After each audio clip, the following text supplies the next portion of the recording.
నేను ఎన్నో సినిమాలు నిర్మించాను, కానీ ఈ సినిమా నాకు చాలా స్పెషల్. ఎందుకంటే పవన్ కళ్యాణ్ గారు డిప్యూటీ సీఎం అయిన తర్వాత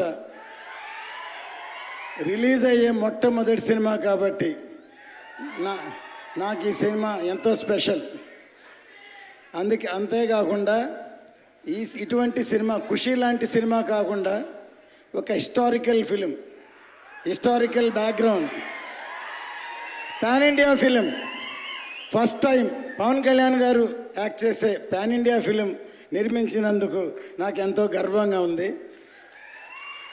ఎందుకంటే ఈ సినిమా ఒక కమర్షియల్ ఎంటర్టైన్మెంటే కాకుండా సినిమా రిలీజ్ అయిన తర్వాత ఆ కాలంలో ఇలా జరిగిందా, ఇలా ఉందా అని అందరినీ ఆలోచింపజేసే ఒక మంచి సినిమా.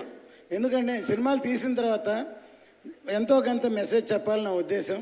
ఈ సినిమా ఖచ్చితంగా పవన్ కళ్యాణ్ గారి విశ్వరూపం ఈ సినిమాలో చూస్తారు. జై హింద్.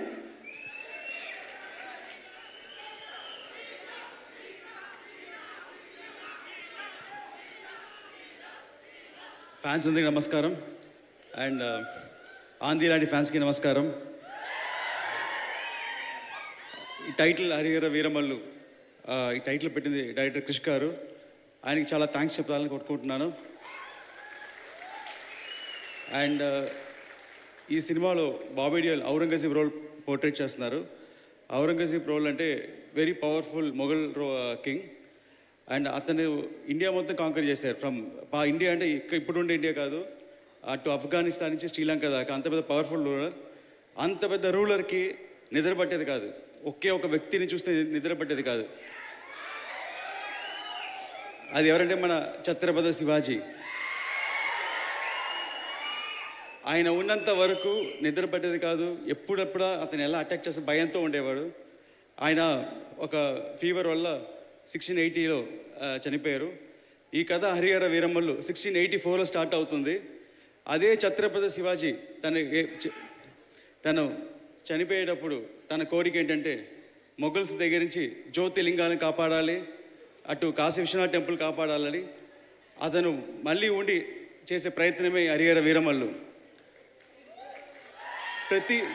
ప్రతి సెంచురీకి ఒక ఛత్రపతి శివాజీ పుడతారు. మనందరం చాలా లక్కీ. ఈ 21st సెంచురీకి మన పవన్ సార్ ఉన్నారు. We are very lucky. ఇలాంటి టైంలో మన సనాతన ధర్మం గురించి మన కోసం ఒకరు ఫైట్ చేసే మనలో ఉండేవాళ్ళు ఉండటం. అండ్ ఈ స్క్రిప్ట్ని ఎలా అనుకుని రాశానో, సార్ ఒక మంచి ఫైట్ తీసుకున్నారు ఈ సినిమాలో. ఒక 18 minutes fight.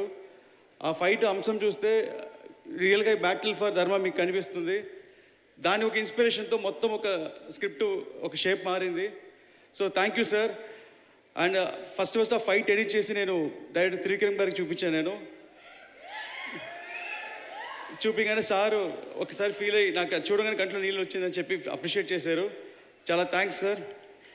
And father Hemanath గురించి చెప్పాలంటే ఒకే మాట, అందరూ వాళ్ళ పిల్లలకి ఆస్తి సంపాదిస్తారు, కానీ మా ఫాదర్ మంచి పేరు సంపాదించి ఇచ్చారు. ఆ పేరు వల్లే నాకు ఈరోజు పవన్ కళ్యాణ్ గారితో డైరెక్ట్ చేసే అవకాశం దొరికింది. చాలా థ్యాంక్స్ నాన్నగారు. Thanks Pawan sir. అండ్ ఒక చిన్న ఇన్సిడెంట్, సినిమా షూటింగ్ అంతా అయిపోయింది. ఒక 3 days ప్యాచ్ వర్క్ ఏదో ఉండింది. ఆ టైంలో సార్ ఒకసారి నన్ను పిలిచి ఇలా సినిమా చూడాలన్నారు. నేను ఒక సినిమా చూపించాను. ఒక 2 days నాకు కమ్యూనికేషన్ లేదు. సండే ఈవినింగ్ నాకు నెక్స్ట్ ఏం జరగబోతుంది, సార్ ఎలా ఫీల్ అయ్యారు ఏం తెలియలేదు, ఎలా ప్లాన్ చేయాలని తెలియలేదు. ఒక చిన్న ఒక లో ఫీలింగ్లో ఉన్నాను. అది ఆ ఫీలింగ్ వచ్చిన టైం ఏంటో తెలియదు. సడన్గా నాకు త్రివిక్రమ్ సార్ నుంచి కాల్ వచ్చింది. వచ్చి నువ్వు ఫ్రీగా ఉన్నావని అన్నారు. సార్ ఎస్ సార్ అన్నాను. ఒకే మాట, ఇప్పుడే పవన్ సార్ ఇంట్లో నుంచి బయటికి వస్తున్నారు, నీ గురించి 2 hours చెప్పారు అన్నారు.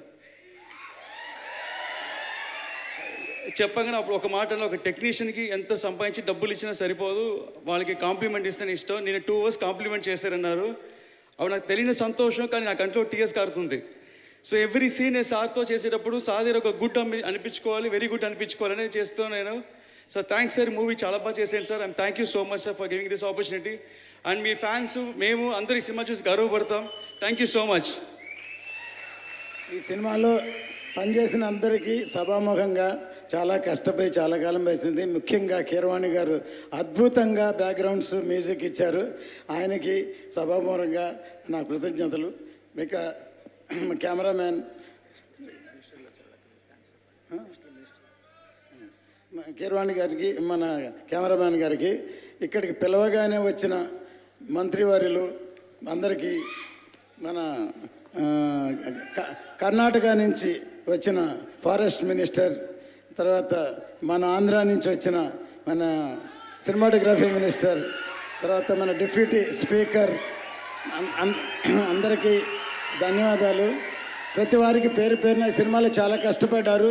అందరికీ సినిమా చూసిన తర్వాత సక్సెస్ అయిన తర్వాత సక్సెస్ మీట్లో అందరికీ నేను ధన్యవాదాలు చెప్తాను. ఖచ్చితంగా ఈ సినిమా పెద్ద బ్లాక్ బస్టర్ అవుతుందని ఎదురు చూస్తున్నాం. ధన్యవాదాలు.